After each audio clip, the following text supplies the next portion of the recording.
Hey guys, welcome back to Fast Fix. In this video, we're going to show you how to fix Roblox installer not working. So first of all, here is open up your Google Chrome or any internet browser. So maybe it's Google Chrome, so click on this app right here. And once you open this one, click on the three dots at the top right hand corner and then click on the settings at the bottom. Now at the left side of your screen, click on privacy and security. And then under the privacy and security, click on third-party cookies.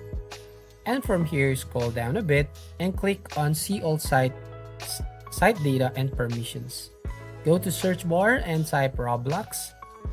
What you're going to do here is tap on the trash icon button and just need to delete the site data and permissions on this site. Once you've done this one, go back to your home screen.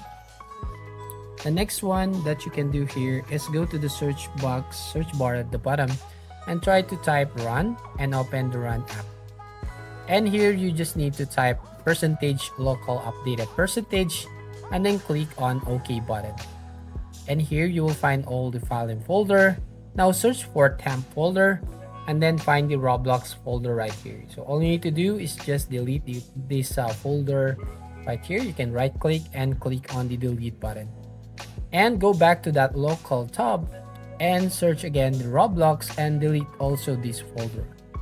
Once you've done, it should be fixed the issue. You can now open your Roblox and try to open a application here. Now as you can see, you just need to let this on your screen and then go back to your home screen. Now on your home screen, go to Roblox icon, right click here and then click on this properties. And then click on compatibility. Check this box, disable full screen and optimizations and run this player as an administrator. Once you've done, click apply and click OK. And then you just need to try and play the Roblox and it should be fixed the error right here. So as you can see, I can now play my Roblox game. Now if the problem persists, try to go to the next step. So go back to the home screen. So close this Roblox, go back to home screen and just go to the Roblox icon. So right click, click on open file location. And here you just need to find Roblox player launcher and then double click this one and let this Roblox install again the launcher. So that's how you basically fix the installer not working. So if you find this video helpful, please consider to like and subscribe to this channel. And don't forget to hit the notification bell to notify you on the next video.